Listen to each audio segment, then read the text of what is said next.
ጠባቂ ምናምን የሆነው ስለ ፍቅር ሲሉ ክብራቸውን ትተው እግዚአብሔር ይማረን፣ እግዚአብሔር ይማረን።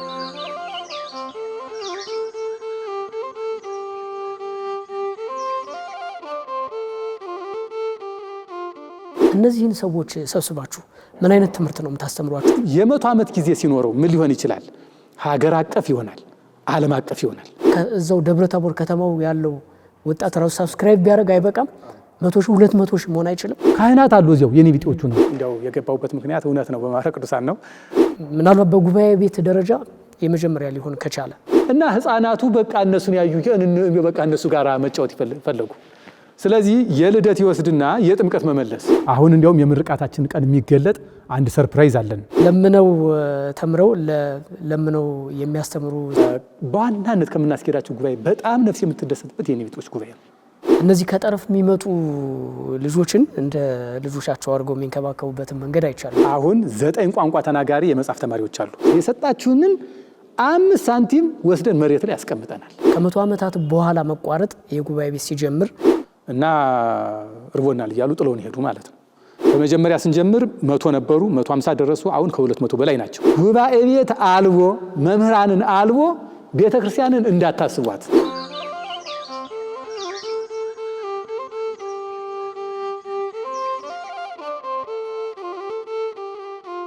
መምህር በእውነት በጣም ነው ደስ የሚለው። ከቀደም ብሎ ያነሷቸው የሊቃውንቱ ታሪክም አጠቃላይ የመጡበት መንገድም እጅግ በጣም ደስ ይላል። እንደዚህ አይነት ታሪኮችን ሳናነሳ መቼስ አሁን የሚሰራውን ነገር ማንሳቱ በእርግጥ እየሰማናቸው የቆዩ ሚዲያም አሁን ሚዲያውም በጣም ጥሩ ስለሆነ ያየናቸው ያሉ በጣም ደሳስ የሚሉ ተሞክሮዎች አሉ እና ጥሩ ቆይታ እያደረግን ነው ለማለት ፈልጌ ነው። እንግዲህ እርሶ ከ100 ዓመታት በኋላ መቋረጥ የጉባኤ ቤት ሲጀምር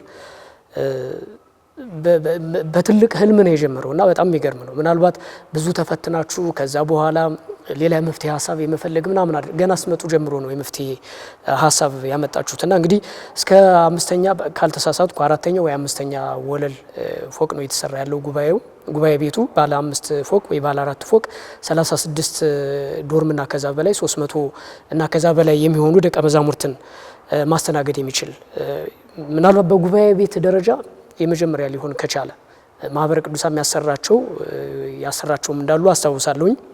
እንደው ጉባኤ ቤቱ ግን ለማጠናቀቅ ታስቦ 75 ሚሊዮን ብር ይፈጃል ተብሎ ታስቦበት እንግዲህ ጥቅምት 16 2018 ትልቅ ጉባኤ ነበረ። በተለይ ቅድምም አንስተውታል ከአባቶቻችን ለልጆቻችን የሚል ቀደም ብሎ ለምነው ተምረው ለምነው የሚያስተምሩ ሲባል ነበር። አሁን ደግሞ ይሄኛው ከአባቶቻችን ለልጆቻችን 5 ዓመት ምናልባት ጉባኤ ቤቱ እስኪጠናቀቅ የሚቆይ የሆነ ያደራ ቃል እንበለው እንደዛ አይነት መርህ ይዞ ነው የተንቀሳቀሰ የነበረው። ምናልባት 5 ዓመት የሚለው ቀርቶ በምእመናን ርብርብ ባጭሩ የሚቋጭ ይመስለኛል ሀሳብ ይሰጣሉ። በዚህ መንገድ የሚገርም ስራ እየተሰራ ነው። እንግዲህ ጉባኤ ቤቱ የማህበራዊ ጉዳዮችን የማዘመኑን ከዩኒቨርሲቲ ከደብረታቦር ዩኒቨርሲቲ ጋር የመስራቱ ምናምን እያየው ነበርና በጣም የገረመኝ የእናቶች ጉባኤ ያላችሁ የካህናት ሚስቶችን በወር አንድ ጊዜ እናቶችንም በወር አንድ ጊዜ በማግኘት ጉባኤ ያለ የኔ ቢጤዎች ጉባኤ በጣም የገረመኝ ደግሞ የኔ ቢጤዎችን በዚህ ደረጃ ጉባኤ ዘርግቶ እነሱን ማስተማር መቻል በጣም ትልቅ ነገር ነውና ጥያቄ ይኖረኛል። እንደውም እዚህ ላይ የመንግስት ሰራተኞች ጉባኤ ቤትም አላችሁ። ማስታወሰው አንዴ ባህር ዳር ብፁዕ አብርሃም የባህር ዳር ሀገረ ስብከት ሊቀ ጳጳስ ሰራተኞች ህዝብን የሚያገለግሉ ሰራተኞች ቢያንስ በወር አንድ ጊዜ መማር መቻል አለባቸው፣ ለነፍሳቸው ስንቅ የሚሆን ነገር ማግኘት አለባቸው ብሎ ደረጃውን የጠበቀ የሚገርም አዳራሽ አሰርተው አይቼ ነበር፣ አሳይተውን ነበር። በወር አንዴ መጥተው የመንግስት ሰራተኛ ሊሆን ይችላል ሌላም ሰራተኛ መጥቶ ይማራል። የሳቸው አቋም ሌሎችም በየእምነት ቤቶቻቸው እየሄዱ በወር ቢያንስ ህዝብን የሚያገለግል ሰው በወር አንዴ መማር አለበት የሚል አቋም አላቸውና ድጋሜ ነው ይሄን እናንተም ያዩት በጣም ደስ ይላል። እንደው መምህር የኔ ቢጤዎች እንግዲህ የሚታሰበው ቁጭ ብለው ሲለምኑ ከፍቷቸው ሰዎች ምንድነው አግልለዋቸው ምናምን ነው የምናየውና እነዚህን ሰዎች ሰብስባችሁ ምን አይነት ትምህርት ነው የምታስተምሯቸው? ምንስ አይነት ገጠመኞች አሉ? በጣም ግሩም። እንግዲህ በአጠቃላይ ምንድነው ጉባኤ ቤቱ ያው መሰረቱ ያው ጎንደር የኔታ ጌታው ሊቀ ሊቃውንት ዕዝራ ሐዲስ ጋር ስለቆየሁ እዚያ ደግሞ በዋናነት በምክትልነቴም ደግሞ በኮሚቴውነቱም ገብቼ እሰራ ነበረ እስከ 2011 ድረስ እና የእሳቸው የስራ ተነሳሽነት የእሳቸው አርቆ ተመልካችነት ያን ጉባኤ ሰርቶታል ብዬ አስባለሁ። ከእሳቸው ነው የወሰድኩት እንዳለ እና ደግሞ እዚያ ደግሞ ይህን ያህል ዘመን የተቋረጠ መሆኑ ደግሞ አንድ ህልም ይዘን እንድንነሳ እንትን አደረገን። የ5 ዓመት መሪ እቅድ አለው። ይሄ የ5 ዓመት መሪ እቅዶች በእቅድ ነው የሚመራው ጉባኤ ቤቱ እና ለ15 ዓመት ደግሞ ሊደርስበት ያስበው እቅድ አለው። እሱ ምንድነው? ያ 100 ዓመት የነበረው እንግዲህ ቅድም ያንስተዋል። 100 ዓመት ጉባኤ ቤቱ ቢኖር በ5 ዓመት እንኳን አዲስ ቢያስመርቅ በአንድ ጊዜ እንዲያው 10 እንኳን ቢያስመርቅ በ100 ዓመት ስንት ያስመርቃል ብለህ ታስባለህ? አይደለም ደቀ መዛሙርቱ እኮ መምህራኑ ራሱ ሊፈራረቁ የሚችሉት ራሱ ብዛታቸው ቀላል አይደለም። እሱ አንድ ነገር ነው። ሌላው ደግሞ ተቋም ይሆናል፣ ይገነባል እና በዚህ በተቋማዊ እንትኑ 15 ዓመት ድረስ ያ እንዳለ ቢመጣ ሊደርስበት የሚችልበት ደረጃ ላይ ማድረስ እና የ100 ዓመት ጊዜ ሲኖረው ምን ሊሆን ይችላል? ሀገር አቀፍ ይሆናል፣ ዓለም አቀፍ ይሆናል። 100 ዓመት ነው ያስቆጠረው። ምክንያቱም የኛ የዓለማዊ የዘመናዊ ዩኒቨርሲቲ አስበው ገና 100 ዓመት አልሞላው የደረሰበትን ደረጃ አስበው። በዚያ ልክ ይሄ 100 ዓመት ቢቆይ ብለን በዚህ የ15 ዓመት የረጅም ጊዜ ቅዳቀር አሁን የ5 ዓመት እየተጠናቀቀ ነው ማለት ነው። እንግዲህ ይሄ ስራ የጀመርነው 2013 ነው። ስራ የጀመርን ህንጻ ግንባታውን የጀመርን ደቀ መዛሙርቱን ማስተማር የጀመርነው 2011 የካቲት 25 ቀን ነው። ያው በደቀ መዛሙርቱ በኩል የተቻለውን እየተደረገ ነው። እውነት ለመናገር በዋናነት ከምናስኬዳቸው ጉባኤ በጣም ነፍስ የምትደሰትበት የኔ ቢጤዎች ጉባኤ ነው። እንግዲህ እንደው ከጀመርናቸው እና የካህናት ሚስቶች ሌላው የኔ ቢጤዎች ጉባኤ እኛ እንግዲህ በመጀመሪያ የጠራናቸው ዝም ብለን ነው እና እርቦናል እያሉ ጥለውን ሄዱ ማለት ነው።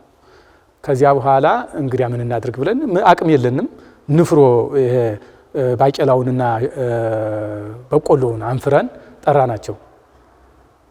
አሁን ይሄን በልታችሁ ትውላላችሁ አሉን፣ እኛን ማለት ነው። አኑ ልማድል እና ለኛ ምሳ ብላችሁ ይሄን ለምን አመጣችሁታል? እውነት በጣም በቃ አቆም ነው ማለት ነው። 2012 ነበር የኔ ጀመርነው አቆም ነውና 2015 ይመስለኛል እንደገና አንዳንድ ደጋግ ሰዎች አገዙን። አሁን ምሳ መጀመሪያ እናበላቸዋለን። አሁን በመጀመሪያ ስንጀምር 100 ነበሩ፣ 150 ደረሱ። አሁን ከ200 በላይ ናቸው። እንግዲህ ይመስለኛል አሁን 3 ዓመት አሁንም የሆናቸው ይመስለኛል እንትን ካሉ ከጀመር ግንቦት ላይ ነው የጀመርነው አስታውሳለሁ። አሁን ምሳ እናበላቸዋለን። ትምህርት ጀመር። በመጀመሪያ የነፍስ አባት እንዲይዙ ተደረጉ። ከዚያ ቀጥለው ግን ስጋው ደሙ ደግሞ እንዲቀበሉ ደግሞ ብዙዎቹ ተቀበሉ እና ስጋው ደሙ ተቀበሉ ስንላቸው ምን ለብሰን አሉ። ምን ለብሰን ሲሉ ደብረ ታቦር ደብረ ሎና ያው ደብረ ታቦር ህዝብ ያስታውሰዋል። የመድኃኔዓለም ቀን ከእናንተ የተረፈው ለሌሎቹ ያነሰ ነውና ስጡ አልኩኝ። ህዝቡ አሁንም አላለቀ ልብሱ አምጥቶ ከመረው። በቃ የልብስ አይነት የእናቶች ልብስ መጣ፣ በአይነቱ የመነኮሳቱ ልብስ መጣ። ያንን ልብስ አለበስንና የመነኮሱ እዚያ ጉባኤ ውስጥ እስከዚያ ድረስ ደረሱልን። እግዚአብሔር ይመስገን። ያው እንዲህ ሲባል ሙሉ 100% ማለት አይደለም። ያው ምክንያቱም እነዚህ ሰዎች ትምህርት የሚሰሙበት ጊዜ የለም። ሁል ጊዜ መንገድ ላይ ዳር ናቸው። ደግሞ እነሱን ጉዳይ የሚላቸው ሰው የለም እና ሲናገሩ እንኳን ሰብስቦ የሚያስተምረን አሳልመን ስንለው ሰምቶ የሚያሳልመን እንኳን እናጣለን አሉ። ከ2 ወር ወይ ከ3 ወር በኋላ ተመካከሩና ከዚህ በኋላ ምግብ አንፈልግም፣ ዝም ብላችሁ አስተምሩን፣ ከዚህ በላይ ምግብ የለም አሉ።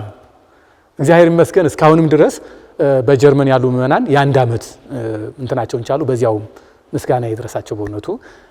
አሁንም ቢሆን እስካሁንም ደቀ መዛሙርቱ ቢሆን ጾም ያድራሉ እንጂ የነሱ ምግብ እስካሁን አልተቋረጠም። በዚያ መንገድ እንዲያውም የኛ ቤት ጠበበና የነዳያን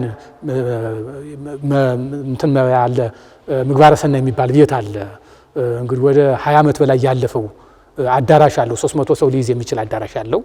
ከነሱ ቤት ሄድ እዚያውም ያሉ ስላሉ የማይወጡ ደካሞች የሚረዱበት ቤት ስለሆነ ከምግባረ ሰናዩ ውስጥ ወስደን እኛ እየሄድን እዚያው እያስተማርናቸው በጣም በተመቻቸ ሁኔታ አሁን ትምህርቱን እየወሰዱ ይገኛሉ። የነሱ እና የሚናገሩት በየጊዜው የሚሉን ነገር ማለት እነሱ አስተማሪ ናቸው ማለት ነው። ካህን ሁሉ አለ። ካህናት አሉ እዚያው የኔ ቢጤዎቹ ነው። አዎ ካህናት አሉ፣ መነኮሳት አሉ፣ መነኮሳያት አሉ። በጣም ትልልቅ ህይወት ያሳለፉ በጣም በትልልቅ ደረጃ የነበሩ ህይወታቸው በጣም የሚገራርሙ ሰዎች አሁን መንገድ ዳር ይወደቋሉ። እና በጣም ሲናገሩ በቃ ማለት ምንም እነሱን ላለመሆናችን ምንም እኔ መቄዶንያ ላይ ሄጄ ጎበኘው ጊዜ የተሰማኝ ስሜት ሁሉ ጊዜ እነሱን ሳገኛቸው ይሰማኛልና ለነሱ በወር የወሩ መጨረሻ እሁድ ሁሉ ጊዜ እናስተምራለን። ምግባቸውን ከዚያው እንመግባለን። በዚያው ደግሞ አንዳንዶቹ ደግሞ የአእምሮ ችግር ያለባቸው ይሆናሉ። በዚያው ብጥብጥ የማንሳት ምናምን እንደዚህና ብዙ 3-4 ሆነን እነሱንም እየተቆጣጠር እንዲያደርግን ነው ትምህርቱን የምንሰጠው። እና በቃ ደቀ መዛሙርቱ እስኪመጣ ድረስ የሚናፍቁት ቀን ሆኗል አሁን እሱ ቀን። እና የኔ ቢጤዎች በዚህ መንገድ በጣም የተለየ እንትናችን ነው። ስለዚህ ህዝበ ክርስቲያኑም አሁን በወር የበረከት ስራ እንዲሰራ ተደርጓል። ይመግባል፣ ያለብሳል። ከዛ እናንተ ደግሞ ሐኪሞቹ መጥተው ያክማሉ። ሐኪሞቹ 2-3 ጊዜ እየመጡ ሐኪሞቹ ከሆስፒታሉ እኛ ደግሞ ዩኒቨርሲቲው ጋር ስለምንሰራ ዩኒቨርሲቲው ጋር በቅርበት እንሰራለን። አሁን እንዲያውም የምርቃታችን ቀን የሚገለጥ አንድ ሰርፕራይዝ አለን። እዚህ አልገልጠውም። ዩኒቨርሲቲው በጣም በትልቅ ደረጃ አብረን እየሰራን ነው። በፊርማ ሁሉ የተረጋገጠ እነሱም የቤተክርስቲያኗን ዕውቀት እኛም ዘመናዊውን ዕውቀት የምንገበያይበት በጣም ባደገ መንገድ እንደ ተቋም የኛም ዩኒቨርሲቲ ነው የነሱም ዩኒቨርሲቲ ነው። መጀመሪያ 2012 ከዩኒቨርሲቲው ስገባ እኔ የመጣው ልለምናችሁ አይደለም ነው ያልኳቸው። ያን የቀድሞውን ዩኒቨርሲቲ ይዤላችሁ ነው የመጣሁት እና አብረንም እንሰራ ስራ አለ ብዬ ነው የመጣሁ እንጂ መታችሁ ስሩ ልላችሁ አልመጣሁም አልኳቸው። በዚያ ተስማማን። 5 ጉዳዮችን ወሰነን ተለያየን። አሁን እነሱ እየቀጠሉ ናቸው። አሁን ግን ባደገ መንገድ በትልቅ ደረጃ ተቋም ለተቋም ይሄ የውል ፊርማ ማለት የሚያግባቡ ሰነዶች ተፈራርመንባቸው የምንቀጥላቸው ስራዎች አብረን ልንሰራ አሁን እነዚህ እየረቀቁ እየተዘጋጁ ነው ያሉ። በቃ ያን ቤት የኛ ቤት ነው ያስፈልገናል እና ጉባኤያቱ በያሉበት ከዩኒቨርሲቲው ጋር ቢሰሩ ውጤታማ ይሆናሉ። ምክንያቱም ኢትዮጵያ አለች እዚህ ውስጥ እና ሐሳቡ አሁን እኔ እንትን አይደለም እኔ አሁን ሃይማኖት ላስተምር አይደለም። ስነ ምግባር አንድ መጽሐፍ ዓለማዊ መጽሐፍ ይዳሰሳል። በቃ ማለት ቤተክርስቲያናዊም ይሆናል። ለጥናትና ምርምር እኮ በጣም ወሳኝ የሆነ ነገር ነው። ስለዚህ ዕውቀት ነው ሸር የሚደረገው እዚህ ላይ።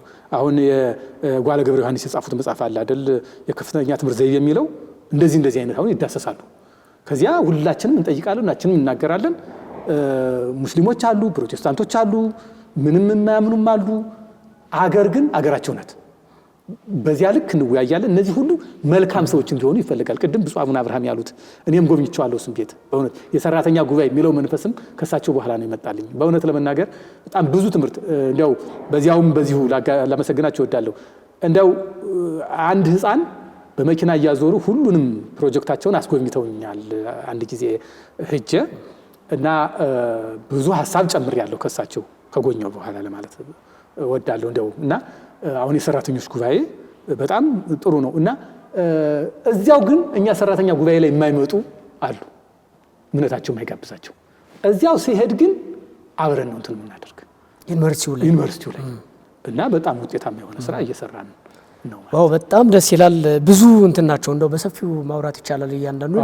እኔ ደግሞ እንደው በግሌ ሳይ የኔ ቢጤዎችን በዚህ ደረጃ አሁን ቅድም እንዳሉት ለማስተማር ነው መጀመሪያ ጉባኤ የተፈጠረው። አሁን ግን ሰፊ የበረከት ስራ ተፈጠረ። ብዙ ሰዎችን ማሳተፍ የሚችልና እንጀራ የሚጋግሩልናሉ፣ ወጥ የሚሰሩልናሉ፣ ልብስ ገንዘብ የሚልኳሉ፣ በገንዘብ የሚልኳሉ። በጣም ብዙ ሰው ነው። በጣም ደስ ይላል። ተመልካቾች እንግዲህ እንደምትከታተሉት ከመምህራን በፀሐ ዓለሙ ጋር በዚህ መንገድ በጣም ብዙ ጣፋጭ ወጎችን እያደረግን እንገኛለን። እናንተም አብራችሁን ቆይታ እያደረጋችሁ ስለሆነ እጅግ አድርገን እናመሰግናለን። ቆይታችን አሁንም ይቀጥላል።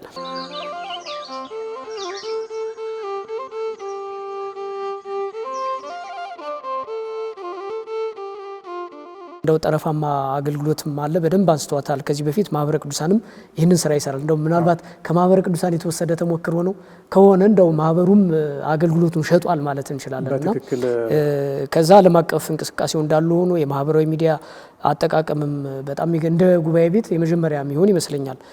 ብርሃን ዘደብረ ታቦር የሚል ፌስቡክ፣ ዩቲዩብ፣ ቲክቶክ በዚህ ደረጃ መስራት መንቀሳቀስ እንደውም ቀደም ብሎ ከቀረጻ በፊት እያወራን ነበር።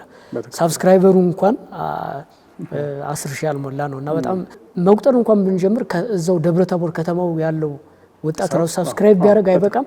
100,000 200,000 መሆን አይችልም? ይችላል። እኔ ራሳችንም መውቀስ አለብን ብዬ አስባለሁ እና ጉባኤ ቤቱ ግን እየሰራ ያለው ነገር በጣም ነው ደስ የሚለው። በመጀመሪያ የጠረፋማ ስራ ላይ እንደው የገባውበት ምክንያት እውነት ነው በማህበረ ቅዱሳን ነው። ምንድነው የሆነው መሰለህ? በ2008 ቤኒሻንጉል ጉሙዝ በማህበሩ ማንቡክ ባል ከተማ ለአገልግሎት እሄዳለሁ። ከዚያ ሲሄድ እንግዲህ እንደው ከዚያ በፊትም ዝም ብሎ እንደው ይሄ እንደው የጥምቀት እንትን ላይ የማየው ነገር ደስ ይለኛል በእውነት ለመናገር የተለያዩ ቋንቋ እንደው አርባ ምንጭ ሂጅ አንድ ጊዜ አስታውሳለሁ ሲዘምሩ አይቼ ተነስቼ እዚያው ላይ እንደው ፈንቅሎኝ ሂጅ እዚያው ላይ አቅፌ ሳምኩበትን ጊዜ አስታውሳለሁ። እነዚህ ከጋምቤላ የመጡ ወጣቶች ናቸው ሲዘምሩና 2008 ማንቡክ የሄድኩበት ቤኒሻንጉል ጉሙዝ ግልገል በለስ ውስጥ ያለች ወረዳ ናት። ከሱ የሄድኩበት ጊዜ ግን ወንድሜ አሁን ቀሲስ ቶማስ ጋራ ተገናኘን ማለት ነው። ከሱ ጋራ እና ሲሄድ አልጋዬን ከሱ ጋራ ያዙልኝ አልኩኝ። አንድ አልጋ አድርጉልን አልኩኝ እና ግን እሱ ከፈቀደ ነው አልኳቸው። መጥቶ ሲጠይቅ በጣም ገረመውና ደስ አለው።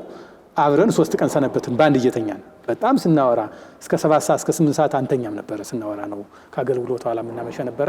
የመጨረሻው ቀን ወንድም በጽሐ አለኝ። ወንድም በጽሐ ነው የሚለኝ እስካሁንም ድረስ። ወንድም በጽሐ አንድ ኬንያዊ ጓደኛ ነበረኝ ጽርሐ ጽዮን አብሬው የተማርኩት። እሱን የተለየሁት ቀን የተሰማኝ ስሜት አሁን አንተ ልለይ ሳስብ ተሰማኝ አለኝ እና በቃ ተላቀስን። በጣም ከፋን። ምን እናድርግ እንደገና ስንል ብቻውን ነው የሚያገለግለው በዚህ አካባቢ። ዋኪ የሚባል ወንድም ነበር ነፍሱን ይማር። አሁን በዚህ በችግሩ ጊዜ ያርፎብናል። ከሱ ሁለቱ ናቸው እና በክህነት ያለ ደግሞ ይሄ ብቻ ነው። ያኛው ካህን አልነበረም እና ልጆችን ከዚህ ወስጄ ጎንደር ባስተምራቸው ይለምዱልኝ ይሆን አልኩት። እንኳን ሰው አውሬ ሲያለምዱት ይለምዳል አለኝ። በጣም ከባድ ቃል። ተነስቼ ጎንደር ወጣቶች ጋር እየሰበሰብኩ ስራ ጀመርኩ። እኔ ቤኒሻንጉል ጉሙዝ በሄድኩበት አመት በአመቱ ቀን 9 ልጆች ጎንደር ገቡ ማለት ነው። ከዚያ ከነሱ አንዱ ሞተ፣ አንድ ተካን፣ አንዱ ደግሞ እንደገና ተመልሶ አቋረጠብን። 8ቱ በዲቁና ተመርቀው አሁን ከነሱ መካከል እንግዲህ አንድ ቄስ አውጥተናል። አንድ ራሱ ዲያቆን ቶማስ ባለፈው የጊዮን ሆቴል ጉባኤ በኋላ ቀሲስ ንጉስና ቀሲስ ቶማስን ከዚሁ ቅስና አስቀብዬ ነው የሄድኩት በእውነቱና አሁን ቤኒሻንጉል ጉሙዝ 2 ቄሶችን አፍርቷል። እንደው በታሪክ ሳጣራ እንግዲህ በጣም ከሽማግሌዎች ሁሉ የመጀመሪያው ቄሶች ናቸው እነዚህ። ሽማግሌዎቹም አያስታውሱ እንግዲህ ከዚያ በላይ ያለውን ታሪክ ገና ጥናት የሚፈልግ ሆኖ ማለት ነውና ይሄን በማድረጋችን ታሪካዊ ነው። ይሄ ሆኖ ለአገልግሎት ቤኒሻንጉል ጉሙዝ ማህበረ ቅዱሳን ባይልከኝ ይሄንን መስራት አልችልም ነበር። ከዚያ በኋላ ግን ስራውን ልጀምር ስል ደግሞ አንዳንድ ተሞክሮዎችን ከብዙ ወንድሞች እህቶች በተለይ ጽርሐ ጽዮን ላይ ዲያቆን ኒቆዲሞስ የሚባሉ ጋር ደውል ነበረ። እንደውም ሀሳቤን ስነግራቸው አይ ከጊዜ በኋላ ከአንተ እኛ ልምድ ደግሞ እንወስዳለን አሉ። እንዴ በጣም አበረታች ቃል ነውና ከዚያ በኋላ ያው ስራውን ጀመር ነው። በጣም ትልቅ ነው። በጣም የገረመኝ ጠረፋማ ላይ የደብረ ታቦር ህዝብ ክርስቲያንን አለማድነቅ አይቻልምና አለማመስገንም አይቻልም። ምክንያቱም እነዚህ ከጠረፍ የሚመጡ ልጆችን እንደ ልጆቻቸው አድርገው የሚንከባከቡበትን መንገድ አይቻለሁና እንደዚህ ከሆነ እኮ በቃ በመላው ኢትዮጵያ በአራቱ ማቅጣጫ እነዚህን እዛ አካባቢ ያለውን የአገልጋይ እጥረት ነው ማህበረ ቅዱሳን የአገልጋይ እጥረት ያለባቸው አካባቢዎች ላይ ነው በደንብ እየሰራ ያለውና ጉባኤ ቤቶች ምንድነው አብነት ትምህርት ቤቶችን መስራት ተተኪ አገልጋይ ካህናትን ወደ ነባሮቹ የላከ ማስተማርም እዛው በቦታቸው ላይ አብነት ትምህርት ቤት በማስከፈት ስራዎች እየተሰሩ ያሉትና እዛ አካባቢ ያለው ህዝብ የሚሰጣቸው ፍቅር በጣም ገርሞኛል። እንደው እሱንማ እንደው ሳልናገረው ማለፍ አልችልም። በመጀመሪያ እነዚህ እንግዲህ የመጡት 15 ልጆች ናቸው። ከዚያ ሲቀጥል ተጨምረው እስካሁን 21 ተማሪዎች ተመረው ወጥተዋል። አሁን 9 ቋንቋ ተናጋሪ የመጽሐፍ ተማሪዎች አሉ። 9 ቋንቋ ተናጋሪ መጽሐፍ ይሄ ለውድድር ለመጽሐፍ ትምህርት ለውድድር ስናስተዋውቅ ሌላ ተጨማሪ ቋንቋ ከአማርኛ ተጨማሪ ቋንቋ ለሚናገር ቅድሚያ እንሰጣለን ይላል እና 10% 10 እንትን ይሰጠዋል ነጥብ። ይሄ እንግዲህ ከውጤቱ ከመጣው ፈተና 40 ቢያመጣ 50 ከሆነ የሚያሳልፈው ሌሎቹ 50 ቢያመጡ እሱ 10 ተጨምሮት 40 ላይ 50 ይሆንለታል ማለት ነው ሌላ ቋንቋ ስለተናገረ እና በዚህ መንገድ 9 አይነት ቋንቋ ተናጋሪዎች አሉ። ለሚቀጥለው ኢንተርናሽናል ስኮለርሺፕ እንትናችንም ብዙ ቋንቋ ተናጋሪዎችን ከወዲሁ ማፍራት አለብን። ወደ 66 በላይ ሰዎችን በሙያው ብቻ ይቀጥራል ያ ተቋም። ያ አሁን የኢንተርናሽናል ስኮለርሺፑ ሲጀምር በማስተማር ብቻ ምክንያቱም ከበስማም ጀምሮ ነው የሚያስተምረው። የተለያዩ አይነት ተማሪዎች ይመጣሉ እና ከሀገር ውጭ 150 በሀገር ውስጥ እስከ 100 በላይ የሚሆኑ ተማሪዎችን ይቀበላል። ለነዚህ ሁሉ መያዝ የሚችል ቋንቋ ያስፈልገናል እና ለዚያም ለራሳችን ስለምንፈልገው ከተለያዩ ቋንቋ እና አሁን ሩቅ ነው እነዚህ እያለ ልብሳቸውን የሚያለብሳቸው አሉ፣ የሆነ ነገር የሚያደርግላቸው አሉ። ከመጽሐፉ ተማሪዎች እንኳን እነዚህኞቹን በተለይ ሕፃን ሆነው ስለመጡ እነዚህን ከቤኒሻንጉል ጉሙዝ ከደቡብ ከተለያየ 21 ቋንቋ የሚናገሩ ልጆች ናቸውና በእነዚህ ጊዜ ግን ምንድነው ያደረገው? ሙሉዬ አንድ ልጅ ይኖራል፣ በዛ አንድ ልጅ አለው፣ ወንድሜም አንድ ልጅ አለው፣ ካሜራማናችን ማለት ነው። ሌሎችም እንደዚያው በዓል ሲሆን እነዚህ ልጆች ወስዶ ነው ከቤቱ የሚያውል እና ምን ፈተና ገጠመ መሰለ እዚህ ላይ ልጆቹ በእነዚህ ፍቅር መነደፍ በቃ የአካባቢ ልጅ እነዚህን ማጫወት ይወዳል። እንግዲህ አማርኛው ትንሽ ኮልተፍ ይላል፣ እንትናቸው ዘይቤያቸው ምናምን ይለያል እና ህፃናቱ በቃ እነሱን ያዩ በቃ እነሱ ጋር መጫወት ፈለጉ። ስለዚህ የልደት ይወስድና የጥምቀት መመለስ ቶሎ አልመለስ ማለት በቃ ሰንብቶ ይመለሱ ፍቅር ነው እንደ ቤታቸው ይዩት የሚል ነው። ግን ደግሞ ትምህርት አወዘኑብን ማለት ነው እና እኛ በቃ ይሄን አባት እንትን እናቆማለን። አይ አታቆሙብን፣ በቃ እናንተ በምትፈቅዱት ቀን እዚያ በኋላ የሆነ ኃላፊ ያላቸው እሱ ተሾመ። እሱ ወይ ይወስዳል ወይ ከሰዎቹ ጋር ይነጋገራል። በዚህ ሰዓት እንድትልኩት ይላል። በዚያ ሰዓት ተመልሶ እንዲመጣ ይደረጋልና ዩኒቨርሲቲው 25 ኩንታል እህል አንድ ዚያ መጥቶ ሲረዳን አስታውሳለሁ ለነሱ። በጣም የሚገርም ነበረ በእውነቱ በጣም እና አንዳንድ ጊዜ የሰው ተለያየ ምን አለ የምንለው የዚህ ሚዲያ እንትን አለ በጭራሽ ውሸት መሬት ላይ ሰው እንዲያውም ከአካባቢው ሰው ሌላ ሰው ይወዳል። በቃ እሱን አይቻለሁ እና በጣም የሚገርም ነው። አሁንም ቢሆን ይሄ ኢንተርናሽናል ስኮለርሺፕ እስኪሰራ ድረስ ከዚህ አሁን ከሰራ ነው ቢሆን እንትን አድርገን ለመስራት እሱን ለማስኬድ እያሰብን ነው። በሚቀጥለው ዓመት ተማሪዎችን እንቀበል ይሆናል ከተለያዩ ቋንቋ ተናጋሪ። በጣም ደስ ይላል። ያው የማህበረ ቅዱሳን የሚታወቅ ነው። ከተለያዩ የደቡብ አካባቢ ሌሎች ጠረፋማ አካባቢዎች ወደ ጎጃም፣ ወደ ጎንደር፣ ባህር ዳር አካባቢ የሚማሩ የትምህርት እድል ተሰጥቷቸው እዛ ሄደው በደንብ ተምሮ ተመልሰው ማስተማር የሚችሉ ደቀ መዛሙርትን እያፈራ ይገኛልና ይሄኛው ደግሞ የሚገርም ተሞክሮ ነው። እንደው ሌሎች ጉባኤ ቤቶች ቢወስዱት በዚህ ደረጃ ማንሳታችን ተገቢ ነው በሚል ነው። ለምነው ተምረው ወይ ደግሞ ለምኜ ተምሬ ልበለው እሱ ሲሉት ማለት ነው። ለምኜ ተምሬ ለምኜ ላስተምር ያሉት ቃል ከወጣ በኋላ ወይ ደግሞ ይህን ሀሳብ ይዘው በተለይ ጥቅምት 16 2018 ዓ.ም አግዙኝ መርሃ ግብር ነበረ። ቀደም ብለንም አንስተነዋልና ውጤቱ ምን ይመስላል ግን ከዛ በኋላ የምእመናኑ የእርሶን ሀሳብ መግዛት መቀበል መቻልና የነበረው ተሳትፎ ምንድነው የሚመስለው? መሬት ላይ ያለው ነገር አሁን ላይ በጣም የሚገርም ነበረ። 2 ቃሎች በጣም በተደጋጋሚ ሲጻፉና ሲሉ ያቸው ነበረ። ለምኜ ተምሬ ለምኜ ላስተምር ወይ የምትለዋና እናንተ ቤቱን ስሩልን እኛ ደግሞ ሰውን እንስራ የምትለዋ። እናንተ ቤት ነው የምትሰሩልን፣ እናንተ ቤት ስሩልን እኛን ለማያባራ ስራ ትጋብዙናላችሁ። እናንተ ቤቱን ስሩት እኛ ደግሞ የእናንተ ልጆች እንስራ የምትለዋ በጣም በተደጋጋሚ እንትን ይሉ ነበረ በዚያ ጊዜ እና እውነት ለመናገር በዚያ ጊዜ ያው ቃል የተገቡ ያልተመለሱም የተመለሱም አሉ። ቃል ተገብተው ያልተሰጡንም የተሰጡንም ማለት ነው። 7 ሚሊዮን ቃል ተገብቶልናል። ያው ቃል ከተገባልን እንግዲህ ይመጣም ያልመጣም አለ። ከኛም የነበረው ድክመት ምንድነው? መልሶ የደውሎ የማስታወስ እንትን አልሰራንም። ያው ብቻ እንደዚያ ቃል ተገብቷል። ከዚያ ውጭ ግን እሱ በተደጋጋሚ ያው እዚህ ማህበራዊ ሚዲያ ላይ የተቀመጠ ነገር ሁሉ ጊዜ ስለሆነ ሲናገር የሚኖረው በዚያ አጋጣሚ እየተመለከቱ እንትናችን የሥራ ጊዜያችንን በጣም አሳጥረውልናል።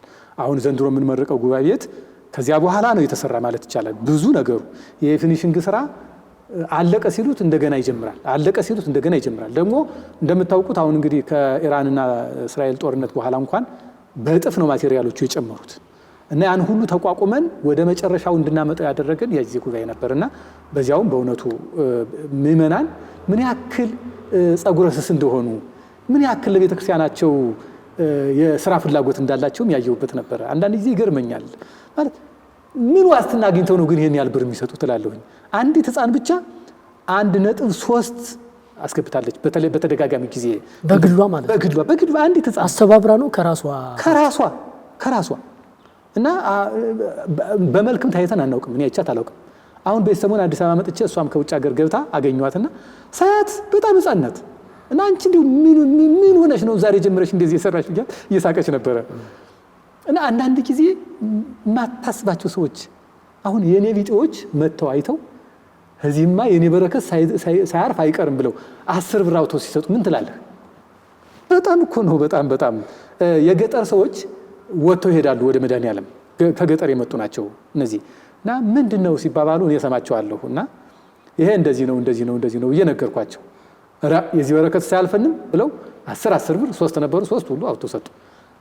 እና ይሁን እንትን ይልሃል። አሁን እነዚህ ሰዎች ገጠር 10 ኪሎ ጤፍ ስጭኝ ብላት 10 ብር ከምታመጣው ይቀላታል። ግን እንደዚህ ያደርጋሉ። መቀነታቸውን ፍትት ለነሱ ብሩ ነው ውድ ያችን ፍትት አድርገው መቀነታቸውን ይሄማ ቤተክርስቲያን አይደል ይሄማ ቤተክርስቲያን ነው ተባብረው ተስፋ ማን ቆርጠው እኮ ለዚህ ነው አይደል በጣም ተስፋ እንድናደርግ የሚያደርገን ነገር በጣም እና በጥቅምት 16 በነበረው ከአባቶቻችን ለልጆቻችን በሚለው ምህራችን በነገራችን ላይ ከአባቶቻችን ለልጆቻችን የጉባኤ ቤታችን ሞቶ ነው። ያው በቃ ይሄ ጉባኤ ቤቱ በዚህ ነው ፊቱ መታወቂያው ይሄ ነው ከአባቶቻችን ለልጆቻችን የሚለው ነውና በዚያ መርሃ ግብር በጣም ብዙ ጥቅም አግኝተንበታል። ወደፊትም የማያባራ ጥቅም አለው ብለን እናምናለን። እውነት ነው። እንግዲህ መምህር በጣም የሚገርም ቆይታ ነበረን። በጣም ወደፊትም አጀንዳ አድርገናቸው ሁሉ እያንዳንዳቸውን በተደጋጋሚ እንድናነሳቸው የሚያስገድዱ ሀሳቦች ሲነሱ ነበረ። እጅግ በጣም ደስ ይለኛል ስለነበረን ቆይታ። እንደው ካነሳናቸው እርሶም ከያዙት ትልቅ ፕሮጀክት ተነስተው ማጠቃለያ መልእክት ያስተላልፉ እድሉ ልስጥዎት።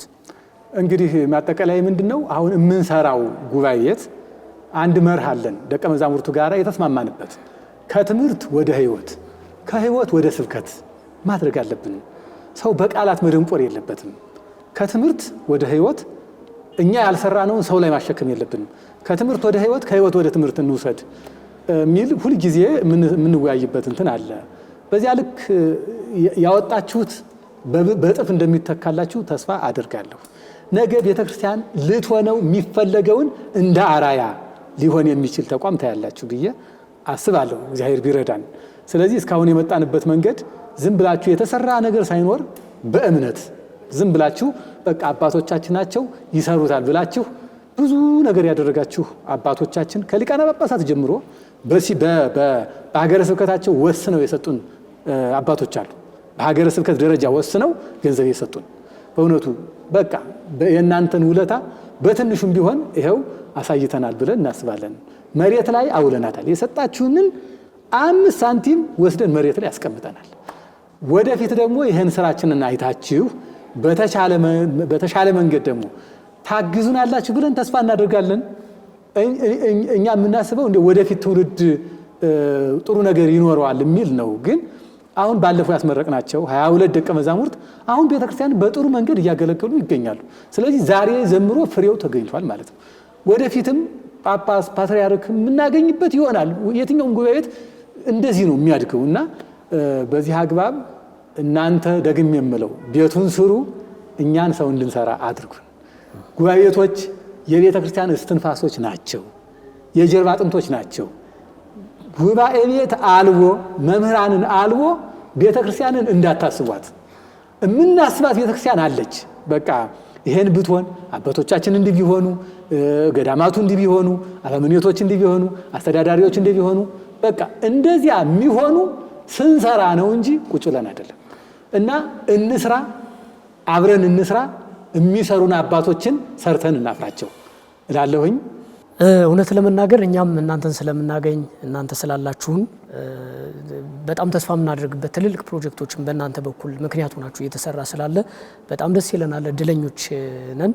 ዛሬ ግን በጣም ቆንጆ ቆይታ ነበረን። እድሜ ይስጥልን። እጅግ አድርጌ አመሰግናለሁ። ተመልካቾች መምህራን በፀሐለም ጋር በዚህ መንገድ ጥሩ ሀሳቦችን እያነሳን ከእናንተ ጋር ቆይታ አደረግን። እናንተም በያላችሁበት ሆናችሁ መርሃ ግብራችንን እየተከታተላችሁ ቆይታ ስላደረጋችሁ እጅግ አድርገን እናመሰግናለን።